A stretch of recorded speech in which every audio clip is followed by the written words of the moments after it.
Huh?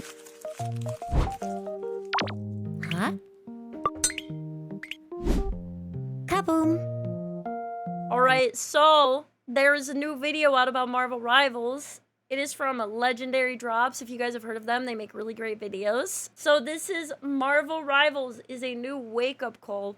This freeze frame, 11 out of 10. Marvel Rivals is a reckoning. 20 million players in under 2 weeks. Hell yeah, brother! 20 million players. Holy! That is insane. What is going on? It's light, it's fun, it's flashy, it has some of the best character designs I have ever seen in any Marvel property, period. True. And on top of that, it has a battle pass that doesn't expire. Thank you.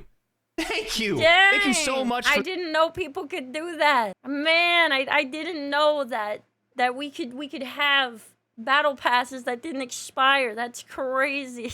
This lesson that you are teaching to the industry because they need to learn it.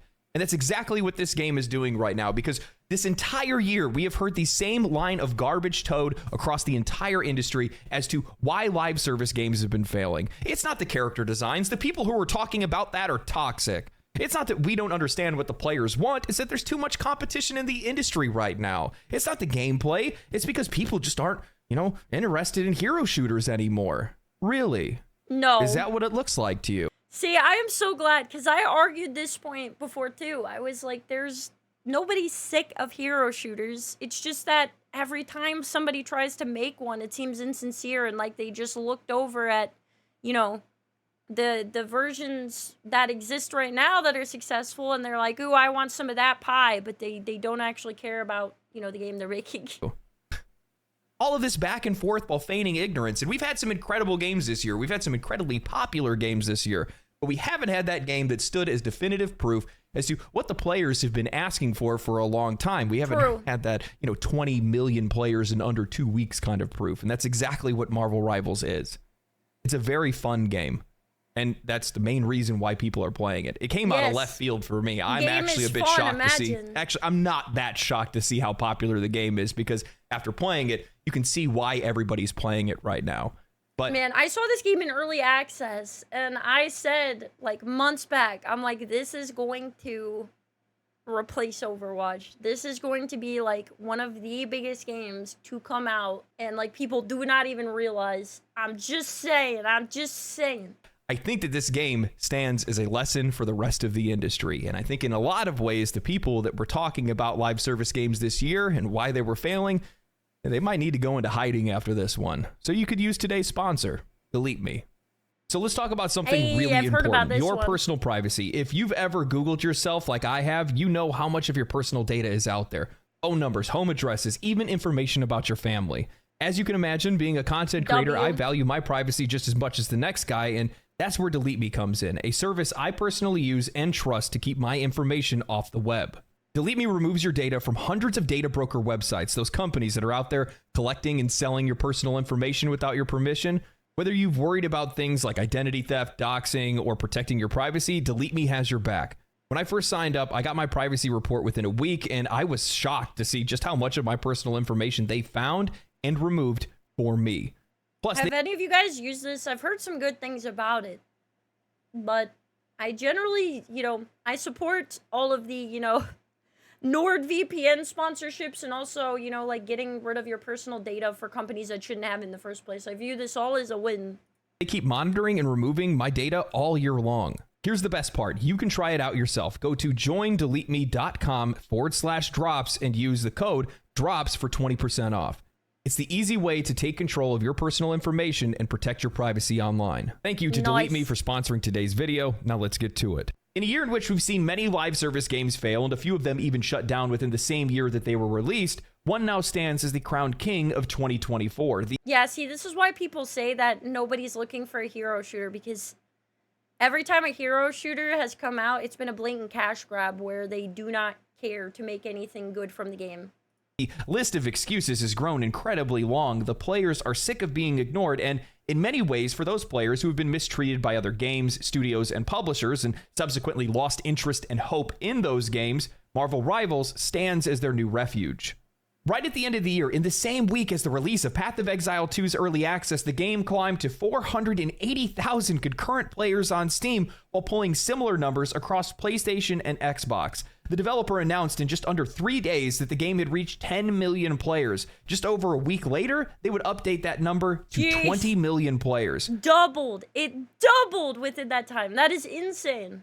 That is crazy. And it really is deserved. Like, I don't know. I love this game. I've had nothing but fun playing this game.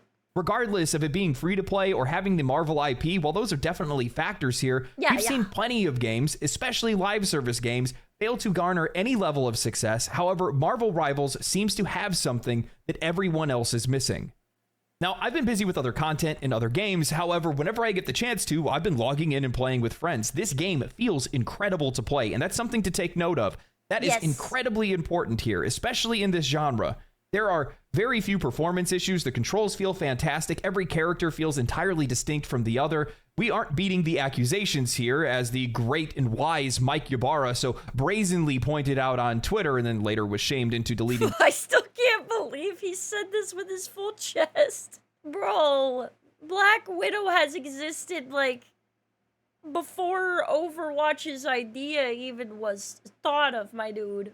The comment, Marvel Rivals is essentially Overwatch, but there is a lot more here than just a fresh coat of paint. Marvel Rivals is a live service competitive multiplayer game developed by NetEase, offering players the opportunity to fight in an Overwatch-style game using iconic Marvel superheroes and villains. This game is the quintessential hero shooter, offering a roster of beloved characters including the likes of Spider-Man, Magneto, Storm, Iron Man, Captain America, and more. What really sets Marvel Rivals apart from many of the other live service games is its commitment to staying true to that Marvel brand, offering a staggering 33 heroes at launch, all with abilities and skills that genuinely suit that character. Yeah, so this is another big thing. It's like, I don't remember how many characters Overwatch released with, but it was much less than this. And so the fact that so many different characters are released and they all feel different from each other means that there's like a lot to do in the game, right?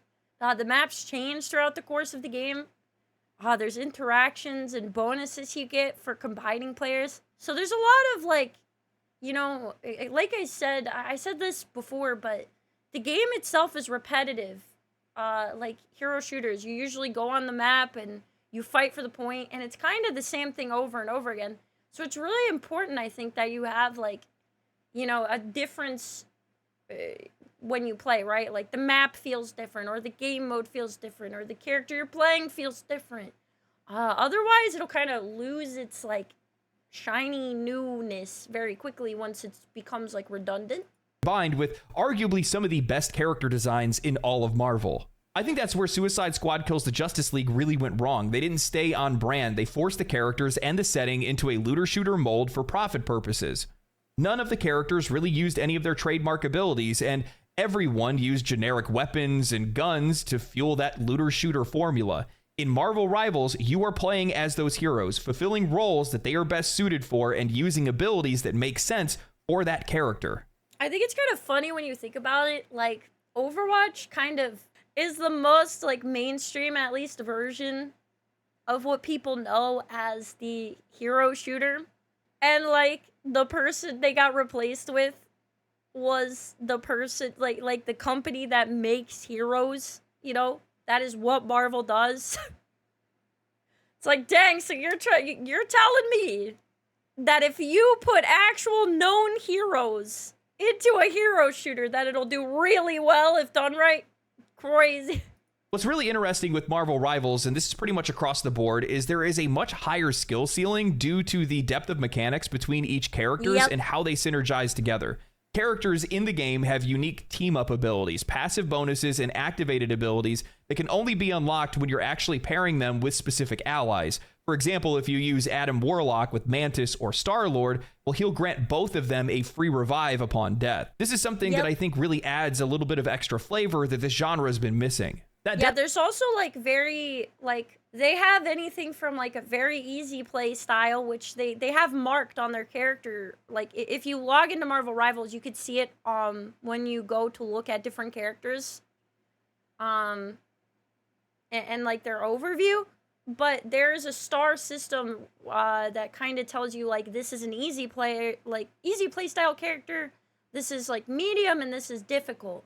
So there's kind of something for everyone. And flexibility doesn't just end with team-ups, you see it across the individual skills of the heroes themselves. In Overwatch, as an example, Lucio can pump it up, boost speed and healing, and he can knock enemies back, and honestly, that's about it. His closest comparison in Marvel Rivals, Luna Snow can use precision to heal her allies, deal damage, she can give out shields, she can deal bonus damage with ice shards and slow enemies down, she can empower her abilities to pierce through enemies and allies, and she has an ultimate that can either heal or increase damage. Yeah, okay, I'm a Luna Snow main. This is one of my characters with my most amount of hours in. And when I've told people who don't play Marvel Rivals I play a support character, they're like, oh yeah, like a lot of, and this is a stereotype, I'm not upset about it, but it's like, oh, a lot of girls play support characters, and it's like, well, yes, but actually in Marvel Rivals, support feels surprisingly good compared to other games.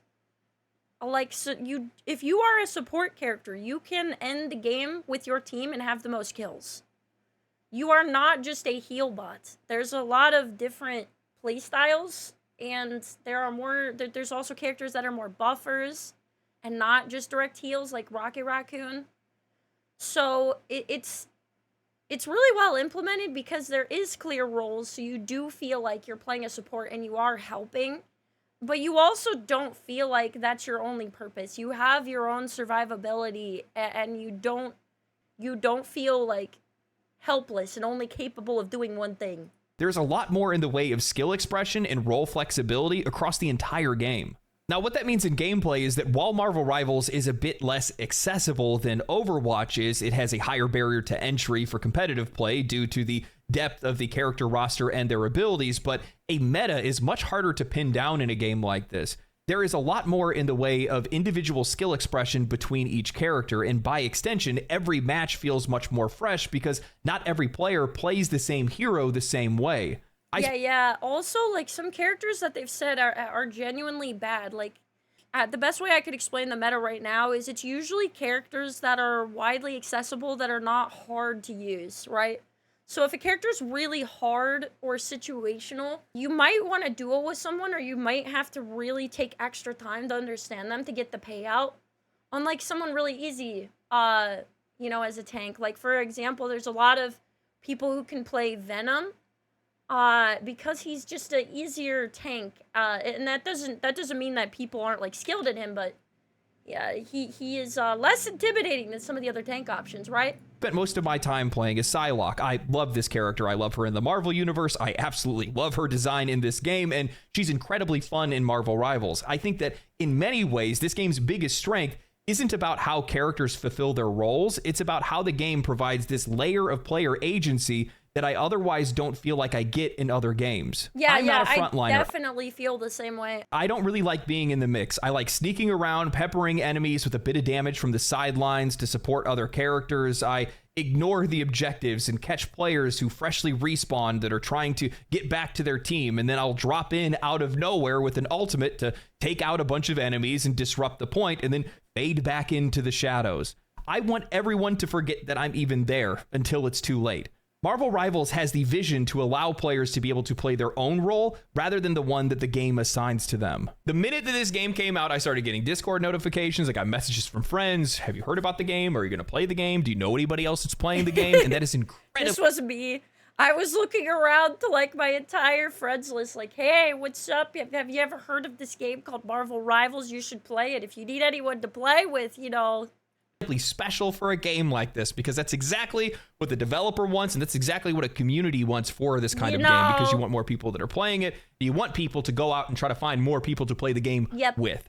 Exactly. And it just goes to show just how popular this game has become in such a short amount of time, and I think it's going to continue to grow in popularity because it is a really fun game, and a lot of people are really liking it right now. The thing is that this game's going to keep growing because it has released in such a finished state. And so many games right now can't even manage to do that. It feels like they took time to make this, and they took it out of the oven, and it is finished. And also, they have a roadmap for several things already. There's already leaks about, skins coming to the game, like, later, like, in January. there's like 7 or 8 characters that look like they're on a roadmap. So I think a lot of it is they have more coming out. This is only the launch of the game, and they already had a winter event. They already had an event with a new skin. They already had like a winter skin line, you know? So it's like they're doing so much that a lot of games just don't even do. And in a lot of ways, it reminds me of the launch of the original Overwatch. And not just because of all the images people have been sharing online. What is up with people's obsession with wanting to put a big, you know, I'm just not even going to touch that one. Uh-oh. It feels like you're eating popcorn. Just one more. Just one more. And the next thing you know, hours have gone by. You've been swapping between these different matches where it's chaotic and people are still trying to learn how to play the game. Everybody's kind of out for themselves. And then you drop into a match that almost feels surgical, where everybody understands their role. They know what they need to do. They understand the maps. And it just feels great to play. And I think if there was one thing that I had to point out and say, like, this is Marvel Rivals' biggest strength, and it's even bigger than the Marvel Rival or Marvel IP itself, and it's just that the game feels really good to play. And that's something. Yeah, I think that's something else, is that, like, yes, a lot of this obviously capitalizes on the fact that people are familiar with these characters. But I think when people say that they don't fully understand why it matters so much, so the reason is like, I know who Captain America is, right? But, like, I don't read the comics, and I don't go out to watch every brand new Marvel released movie or anything like that. I don't keep up. So my familiarity with it is just, like, knowing the IP exists, knowing who Captain America generally is. And so I think that people who never really were super hyper interested in Marvel, but are, like, they know what it looks like, these are a lot of their market that they are reaching that never really, you know, were consumers of their products, so to speak, you know, but they're not like super fans, right? But now it's like bringing in new people that would not have interacted with this type of thing, like who were never maybe previously that interested in Marvel, you know, world or universe, now are exposed to it in a way that, you know, feels memorable and exciting. And now they, you know, now they might be looking for more content. Like, for example, if a movie comes out with Jeff in it, I'm going to be interested. That I think a lot of studios have gotten wrong over the last couple of years. There's no hit registration problems. There's no netcode issues. There's no disconnects. I haven't had any problems with FPS or anything like that. The menus are really easy to navigate. The UI is super clean. All right. Well, I will say, okay, this is not everyone, but there is a bug going on right now with NVIDIA that makes the game spontaneously crash that I've been dealing with for a little while now. I don't have any problem with being able to tell allies from enemies in the game. I can't tell you how many times I've ran into games like that. And yeah, it just feels really good to play. The animations are solid. The controls feel really good. The character abilities make sense and look really cool, but nothing ever really, you know, obfuscates your vision while you're playing the game, which is really important in a game like this. And that's something that they get right. And I think that goes a really long way with something like this. And one of the other things that I like as well is that they're not going to paywall characters behind battle passes or microtransactions. They're just keeping it cosmetic. It's the best way for you to be able to do it with a game like this. And something that I really like is that you actually have to go looking for the monetization. It's not just in your face. And I'm going to trigger some people when I bring this up. But you know those games that like to hit you with like 4 or 5 different notifications or menus of like different things that they're trying to sell you before you can even... I hate that. There is a lot of games that do this, and it's incredibly, like, it ruins my immersion, I guess, because, like, the one thing I noticed is a lot of people, when the game came out, were asking about where, like, when there would be more skins. So it's like, if you make a good game, people will want to find these things. People will want to spend extra money on your game. People will want to know where the battle pass is. So it's like, if you make a good thing, people will go searching for the other content. Get in to play the game in the first place. Marvel Rivals does not have that. Open the game, press play. You're in a match. Simple as that. And by the way, incredibly quick match times. I mean, you hit it and it's just like match found. There's no delay or anything like that. It's well, yeah, but that's partly because of how many people are in the game. Great. I love it. And you know, in a lot of ways, when I'm looking at this game, I think that I look at the industry and I see how they've been covering it, talking about its success in the reviews and things like that. And they're really downplaying it. They're oversimplifying it. Well, it's the Marvel IP. Well, it's a free-to-play game. That's the reason why this game is doing so well. And they're really underselling it because I think the truth is a lot more nuanced than that. Marvel Rivals doesn't just replicate what others have done right. It also does better what others did wrong. And Yeah, it does improve upon the mistakes that others seem to just have, not cared to improve upon, like the battle passes. And it also, like, innovates on some things, like having those different character interactions, right? in that, what they're doing is they're picking up all the players that have been left behind.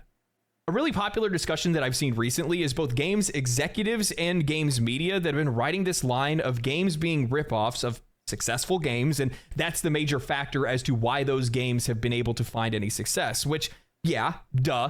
But at the exact same time, there's more to it than that, and that undermines the success of that game. We saw the same thing with Palworld on its release. Its design and gameplay elements were definitely emulating Pokemon. There's no... Well, yeah, but there was a market for that, and then, Pokemon games themselves that were coming out was not really fulfilling it entirely.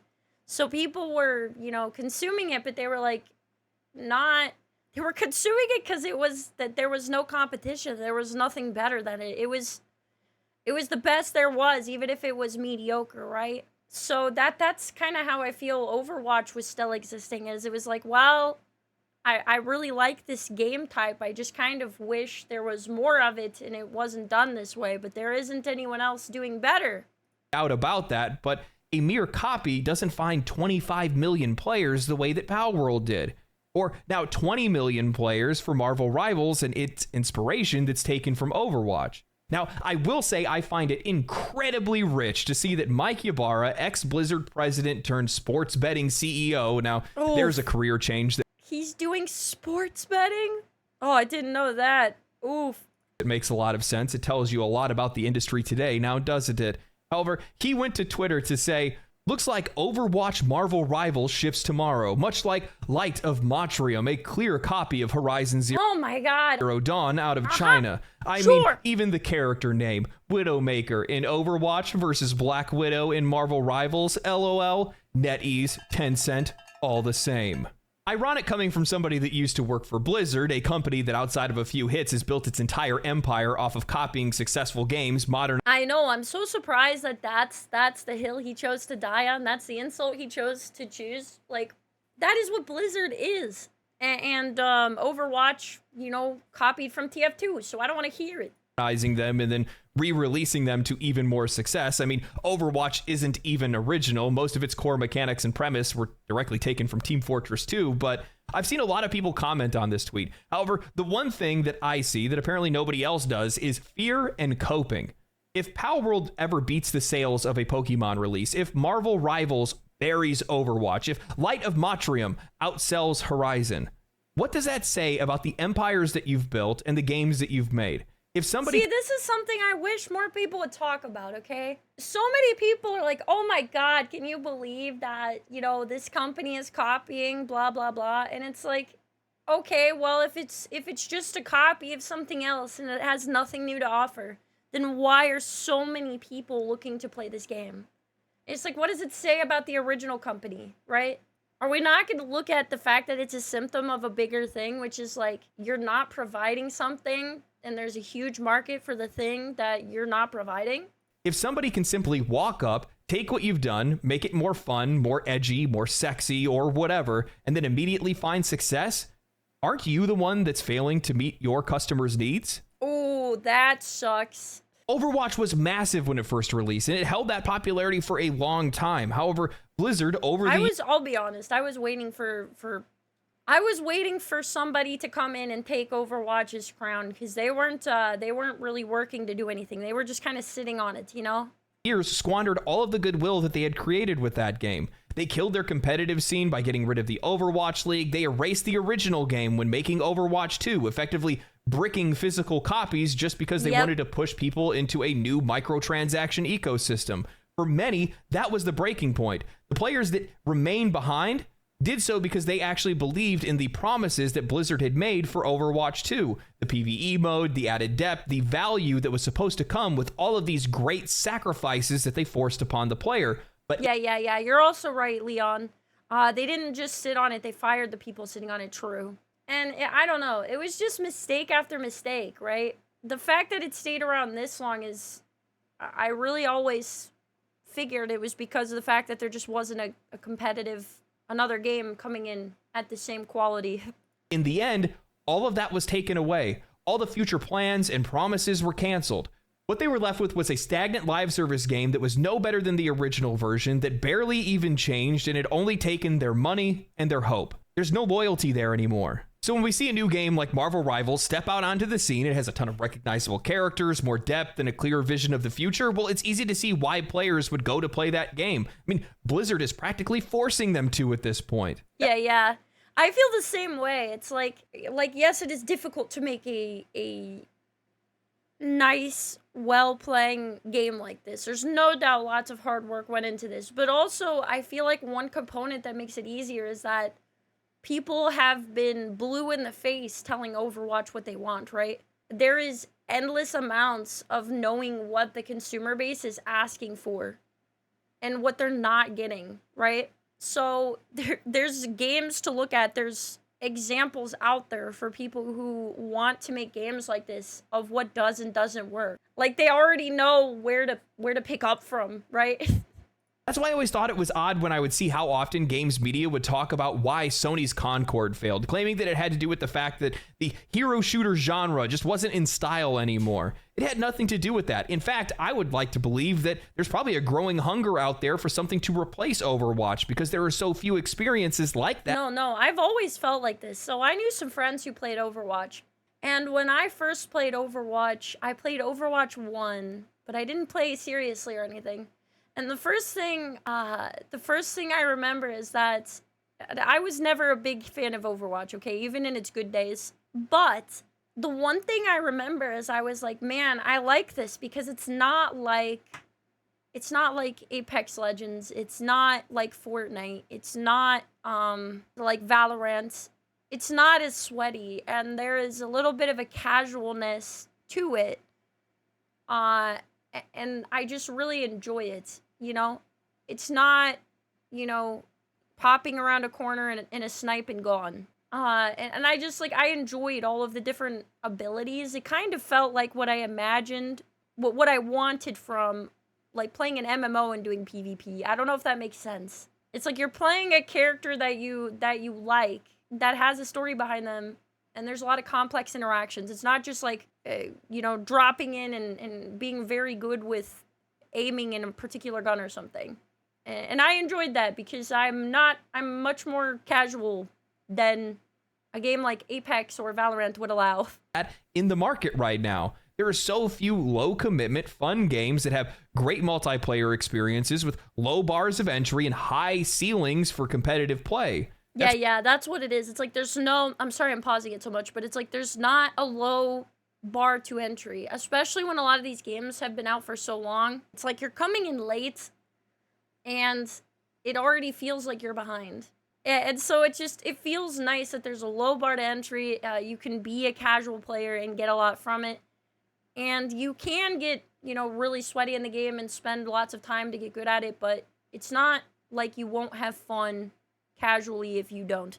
That's why Overwatch succeeded for so long. It stayed true the entire time. Marvel Rivals is finding success because that need is still there in the market. Concord didn't fail because of the genre. It failed because it lacked the one thing that Marvel Rivals has in abundance: character. In an interview with Eurogamer, Thaddeus... Yeah, it turns out if you don't have a soul in the game, that your game is going to come out bland, Sasser, the director of Marvel Rivals, said that Concord didn't bring any unique value, and that's the reason why it failed.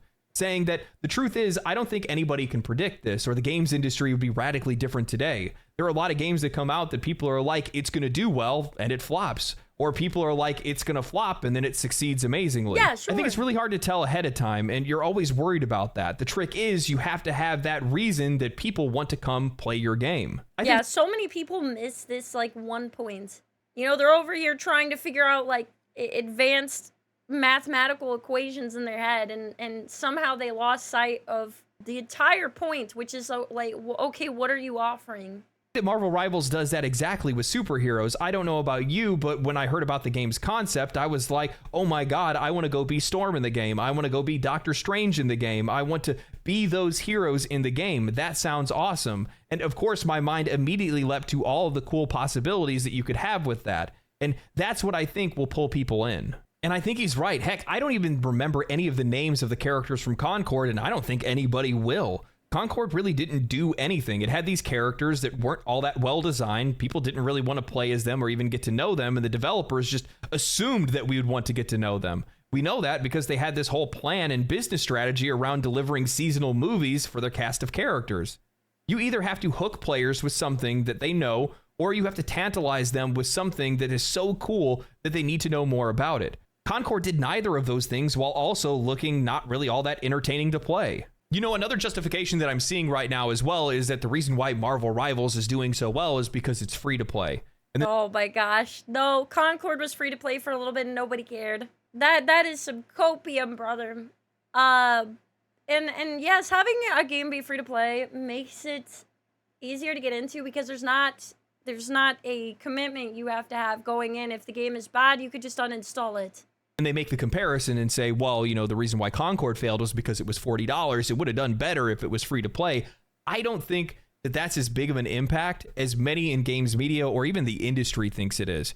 From my perspective, when you make a game free to play, you're essentially just removing the ceiling on what kind of success a game can have, because you can basically reach any audience anywhere at any economic status. But yeah. So I do think that this immensely helps the game, but also if Marvel Rivals wasn't free to play, it would still be very successful. Maybe not as successful as it is, maybe not as huge of an audience, but it would still be succeeding. At the end of the day, if a game is good enough or interesting enough, or it's a game that players just genuinely want to play, they will buy that game. Yep. I mean, Call of Duty still sells gangbusters. Overwatch wasn't free to play when it first came out, and it still did really well, and it stayed popular for a really long time. I just don't think it's as big of a factor as people make it out to be. People will buy the games. We've seen that all year round. The most successful games this year were games that were sold, not necessarily games that were free to play. Look at Black Myth Wukong. Look at Baldur's Gate 3 last year. Look at Elden Ring. Look at Elden Ring Shadow of the Erdtree. There are tons of examples of games that sold just fine and really weren't limited by the fact that people had to pay for them. You know, it's actually crazy is that I can't remember exactly what video this is from. I'd almost guarantee it's from a wake-up call. But I talked about how none of these live service games, none of these publishers are out there creating any goodwill with their audience. All they're doing is creating a scenario in which players are ready to be taken away from them at any given moment, because all they do is take. They just take. It's always a net negative for the players and a net positive for them because they keep making money. And because of that, you're not building any loyalty. And that's why I think a game like this is succeeding, is because in a lot of cases, it's just players that have been burned by other games that have been waiting for something else. And this is the shiny new toy and it looks really fun and cool and it's recognizable. And that's why players are going to play it. And what's crazy is that any company could build loyalty. They could actually hold on to their player base. I think a really good example of this is Path of Exile and Warframe. Yeah, Years sure. of customer satisfaction, and those players are stuck to those games. They're not going anywhere. And the other thing, right? Like, I've seen a lot of games.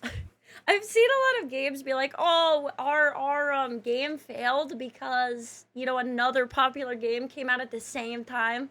It's like PoE and Marvel Rivals came out like seconds apart from each other, like within the same week. And neither of them struggled, right? So it's like, if you make a good game, there will be people that will play the game. If you know who your audience is and there's a lot of people asking for what you have to give out, then, like, this is an example of the fact that these two coming out at the same time didn't hurt each other at all. Single time they do an update, bam, player numbers shoot up. Path of Exile just released Path of Exile 2. Game blows up. Over 500,000 players on Steam. Who knows how many players across other platforms? Blizzard could have done that, but they didn't. They instead wanted to milk their players for all they're worth. And while I don't think we're going to see, you know, a massive impact in the player base of Overwatch immediately, we probably will see it over time, because keep in mind, those players are invested over there. They have skins, they've been playing the game, they understand the game, they know the meta. You know, for the people that are in the competitive scene, you know, they're invested for other reasons as well. So you're not going to see a lot of those people move immediately, but I do think you're going to see it slowly happen over time, because I mean, isn't there talks already of Blizzard being upset with how many people they have lost from Overwatch since Marvel Rivals came out? So I think that all of that spent money and time doesn't matter in this case. I mean, I guess maybe it matters, but I don't think it's a big enough factor considering how much it's tanking them. One game has a bright future and the other game is just, yeah, I don't know.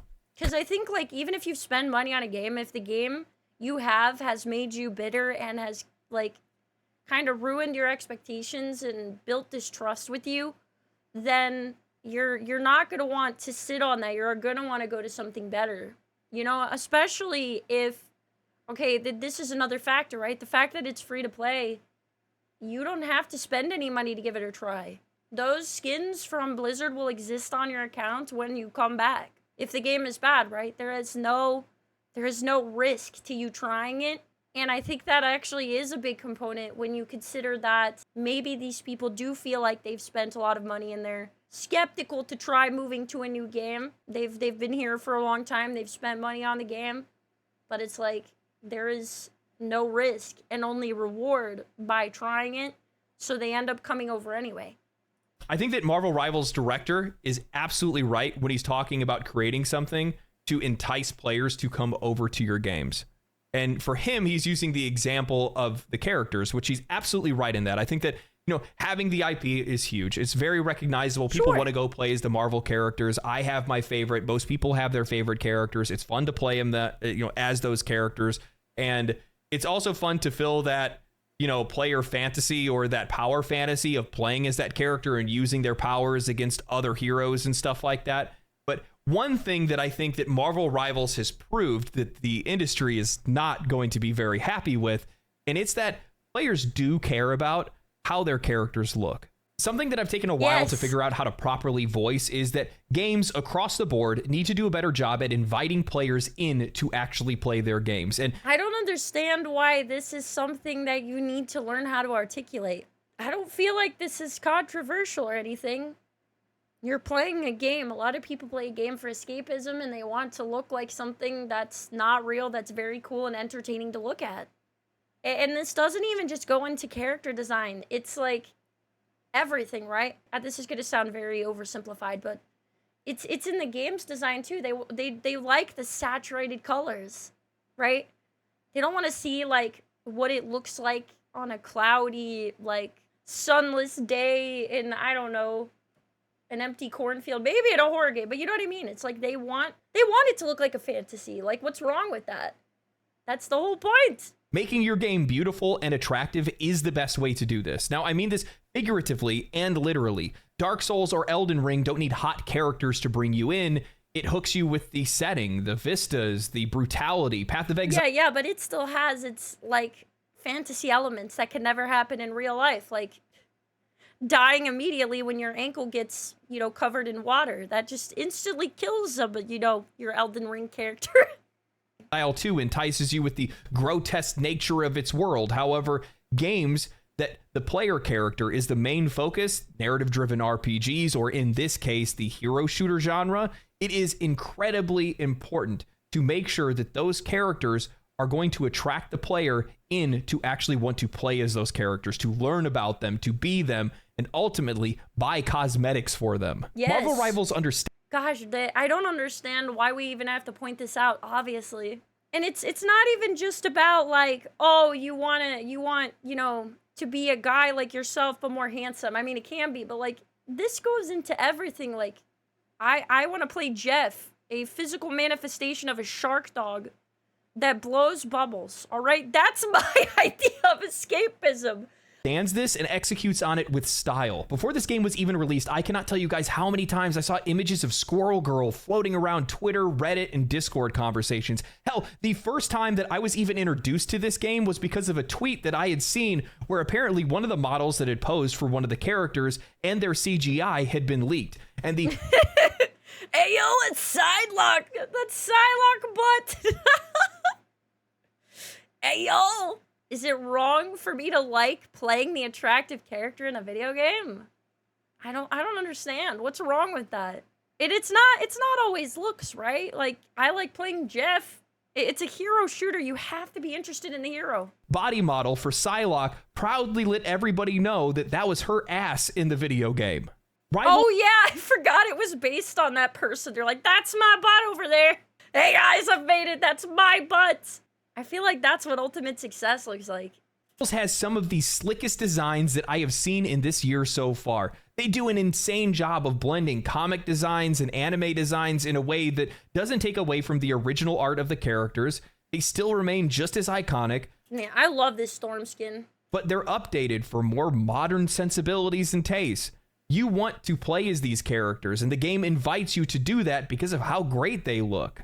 When you actually play the game, it's even better. You're bouncing between these menus and flashing yellow lightning characters popping out of the selection screens. They have these awesome intro animations, and in-game, the art style flows between this hand-drawn cartoon and cel-shaded thing that feels like it's straight out of the Spider-Verse movies, which were really incredibly popular and visually beautiful. When I go back and I look at games like Concord or Suicide Squad Kills the Justice League, like, look at this.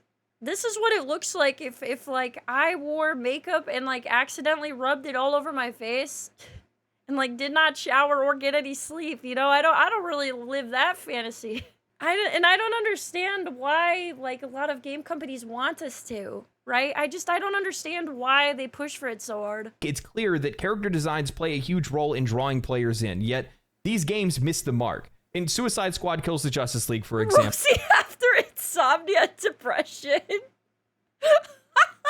What's this one then, chat?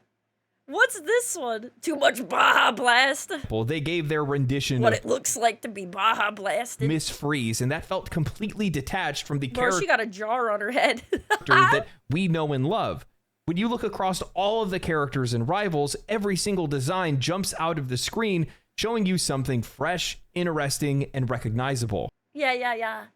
So, like, you have to have a reason to draw people to the character, you know? You can do it other ways, but if you specifically choose to make all your characters unattractive, it's going to be obvious that, like, you're trying to push for something, and it just feels weird. And I think the same thing can be said for Concord. Like, what is this? I'm sorry, you want to know what I thought when I first saw this? This spot right here looks like someone's intestines. That's what I thought. At a quick glance, I was like, wow, those are some weird looking intestines she's got. I wonder why she's wearing them on her chest as decoration. Where the characters just felt completely forgettable. They didn't inspire like, why you can't even see this person's face. Curiosity. The designs felt so generic that that's a stormtrooper. What's weird is it literally kind of looks like AI, right? Like, she doesn't even have patterns on her coat. You know what I mean? She doesn't even have anything like pockets. Why don't we have pockets? There really wasn't even a reason for you to care. There was nothing about the game that screamed come and play, nothing to make this almost looks like a fighting game design randomly. You want to learn about their backstory or even experience the gameplay. And I think it's really important to take notice that Marvel Rivals has completely avoided this broader trend that we've seen across the industry, this heavy lean into socially progressive design choices that, I'll be honest, I just don't find them aesthetically pleasing. Nothing to do with personal beliefs or ideologies. I just don't think they look interesting or cool, and oftentimes they feel forced and uninspired. Characters that are introduced with seemingly little depth, lacking substance, and designs that are so clinical and uninspired that they fail to generate any excitement or interest. Instead, right. With the hero shooters, you have to be really good at this, like better than other games are, because that's what your game's emphasized on. So not only does the design have to look nice, the abilities they have to feel within their character and fun to use, right? They're just turning players away. I've seen a lot of people ask the question, why do you even care? If you don't like the way that it looks, just don't play it. And that's the thing. People are not playing these games. They are failing by either creative choices or choices that are rooted in their own worldview. I think the reason why people comment on these, now there are people who obviously just do it for rage bait, right? Because they ran out of things to talk about that day.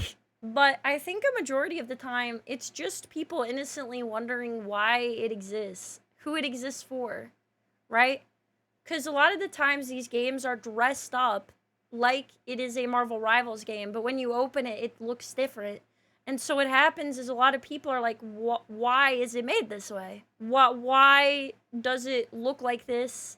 And it doesn't provide these things, right? I think a lot of times it's innocent. It's that like these people that are in the market for these things stumble across these and then their expectations aren't met, or they get a way different product than they're used to, and they just kind of want to know why.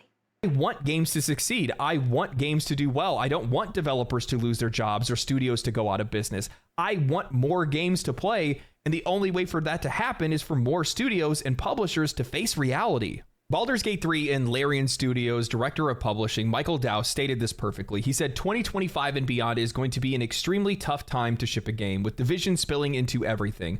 I have one practical piece of advice that, to some, seem controversial, but it's crucial. Anticipate, don't ignore, or ridicule, or stoke.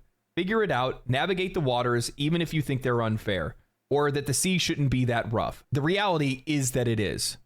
I don't know about this one. Well, okay, I think there's truth to this because there are so many games coming out. The barrier to entry is lower, so more games are released than ever before. But also consumers have less money than they ever had in order to spend on these games. There is a standard you have to be at, or your game will fail. And he's absolutely right. That's just the reality of the world. Ultimately, when a game fails to deliver on its foundational elements, strong, engaging characters and designs that invite players to connect, everything else becomes irrelevant.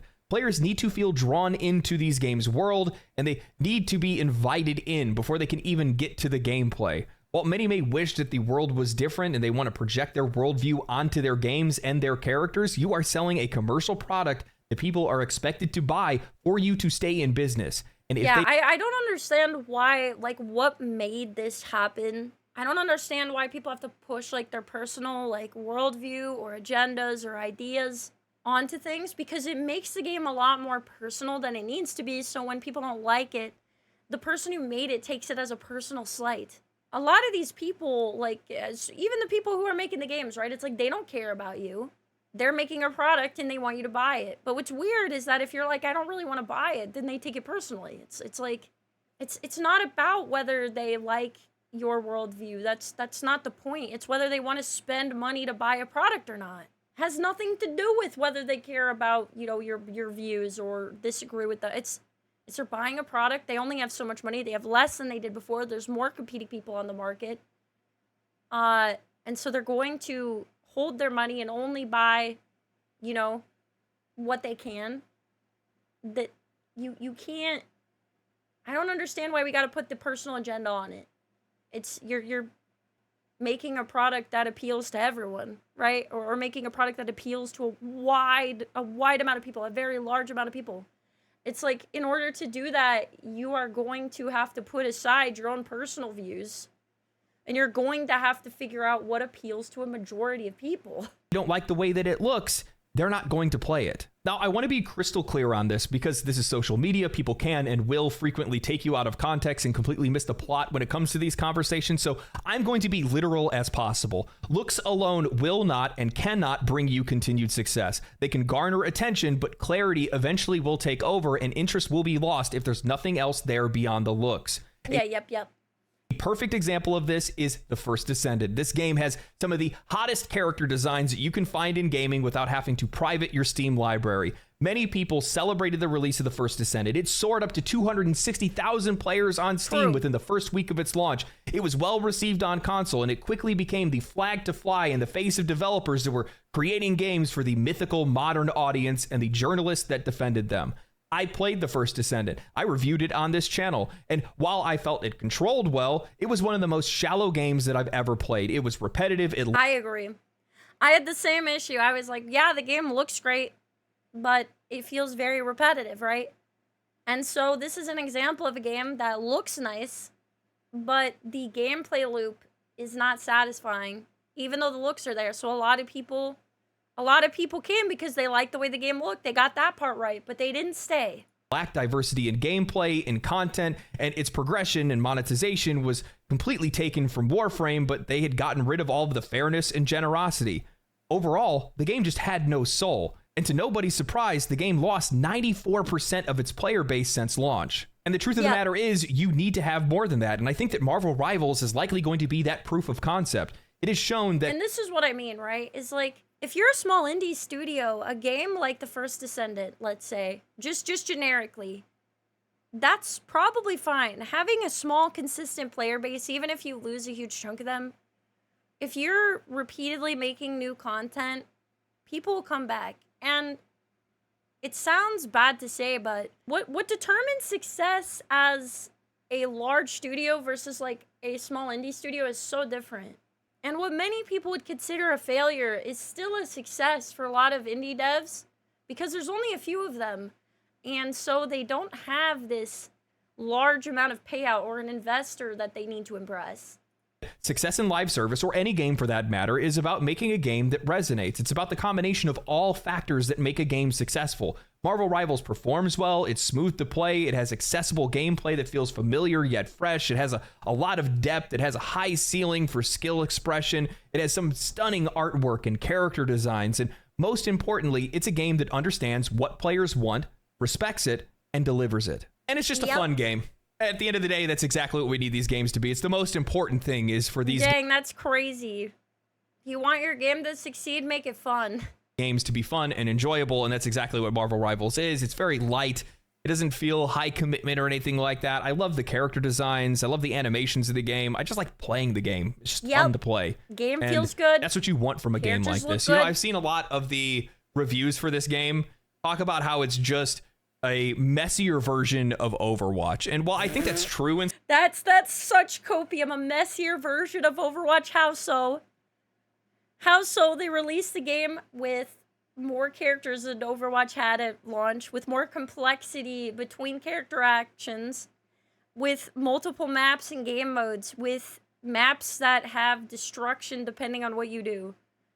Literally, it is everything Overwatch wanted to be and then some. I'm so, like, what kind of copium? Some cases, because there's so many characters and they have so many abilities and there's the synergies and the team ups and stuff Yeah, of course. That's what a lot of Overwatch players were saying, right? How much they would really hate it if there was more characters to play. That. At the same time, that's kind of the charm of the game. That's why the game's so much fun, is because of the chaos. It's one of those things where it's actually more difficult to describe and it's better off experience. So I highly recommend, if you guys like these kind of games, go give it a shot. I think it's really cool. Plus, on top of that, I just like to see games like this succeed in the first place, because I think they do show off a really good example of what players are looking for in games today. And it gives a better through line for other developers to emulate that success and, follow the leader in this case. And, you know, to be honest with you, this game came out of left field for me. I was not expecting this game. And bro, I was meditating on this game. The second I saw early gameplay of this, when people got keys and I missed out, I was butthurt. I was watching, like, people play it, and I was like, this is gonna be the next game. I called it so early. I was camping on this, waiting for it to come out. I keep doing this to myself. I had written this game off entirely because I saw it was made by NetEase.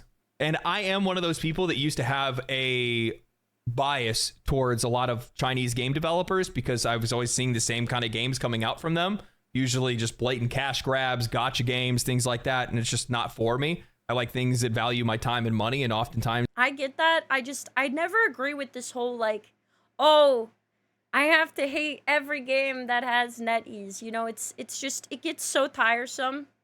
It's like, is the game good? I don't care. Is the game bad? Like, if is the game good, I'll play it. If the game's bad, I won't. The games that were coming out of there were games that didn't do that.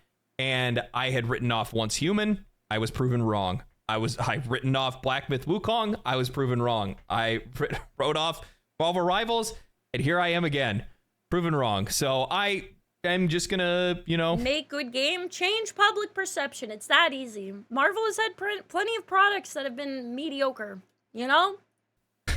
Not my not sell myself up river when it comes to some of these games anymore. But it's crazy to see, like, what is going on with China. Genuinely, I'm wondering if it's just because of the fact that they're not dialed into, like, the social politics and, like, social progressive nature of, like, just, general discourse in the West and stuff like that, that they just cut through all of the BS and see, like, what consumers want to buy as a product and just. The part I don't understand is when we decided to do this, because I feel like, this has probably been around since forever, right? I only really started paying attention to this sort of thing for, like, the last year or two. But it feels like this never was a huge component going back and forth until more recently. So it's like plenty of people online, like like the general consumers like us could look at it and be like, I don't understand why this is so hard. It's very blatantly obvious what people want in these games, right? Part of me just feels as if everyone but the people that make these games can see why they're wrong or what they could be doing better. So it really was only a matter of time until somebody just felt like sitting down and doing what needs to be done to make a fully good game and not letting personal agendas get in the way. I feel like, I don't know, I feel like this is common sense. I feel like this doesn't take a rocket scientist to know. Make that product and they ignore everything else. And that's probably why they're finding so much success right now, is because they're basically just ignoring all of the noise of the world and just making a video game as a video game and not really thinking about anything else. And it goes a long way. It's giving them and bringing them a lot of success. And I think that the crazy thing is, like, the East in general has cleaned up 2024. 2025 is probably going to be just the exact same thing, because if you looked at the Game Awards, a lot of the biggest releases were games that were coming from the East. Capcom's cooking. You got a couple of the other Chinese developers that are cooking right now. You got some, I'm so excited for Monster Hunter. South Korean developers are starting to cook a little bit. They just need to get off of that bad monetization stuff. There's a problem with like some of the Eastern games, man, is that like they have some of the most overt monetization, and it just makes you want to have nothing to do with their game. They have such great premises for games, and then they just ruin it. And I'll be honest with you, like, I look at a game like Lost Ark. I think this is probably the best example of it. Lost Ark, as a concept, is such an incredible game, but the problem is that you put all the like gotcha mechanics with leveling up weapons that completely undermine the reason why you would play a game like that in the first place. If you're playing, well, yeah, because the entire thing is like a monetization, like it's gaming around a monetization model so much. It's kind of like gotcha games where it's like the entire game orbits around it, right? It orbits around those type of practices, which makes it not feel like a game. An MMO, it's to get cool weapons and equipment and make your character stronger, but when you make people pay for that, well, then why would I even play the game? The achievement of getting that stuff rather than buying it is the reason why people like playing those games in the first place. It doesn't make any sense to me. I don't know. Anyway, speaking of 2025, this is likely my last video of the year. I just want to say thank you guys for everything. This year has been wild. I was laid off this time last year, and in a year's time, here I am now in a new career that you guys have so graciously given to me, because you guys support this channel, you guys support the videos, you share the videos, you subscribe, you like the videos and comment and hang out in the Discord and show up to streams and stuff like that. And it's changed my life in an indescribable way. I'm not a rich man or anything like that. I'm just living a solid life, and I'm doing something that I love to do, and I appreciate you guys for empowering me to be able to do just that. Let's go. I really like this guy's videos. He always has like a very down-to-earth way of talking about them, about current things going on in the gaming sphere. So deserved, I feel like. Deserved. Also, I feel the same. Like, just lucky to be here doing something I love. Yep. And relatable. I just want to say thank you. That's it. Stay cool, stay righteous, stay safe, and Merry Christmas, you filthy animals. Whoa, he said the thing. Let's go. Anyways, that was a great video. Go to joindeleteme.com/drops and use the code DROPS for 20% off. Anyways, that was a great video. And yes, obviously Overwatch was going to lose because Marvel Rivals has Jeff, and everything is better with a Jeff.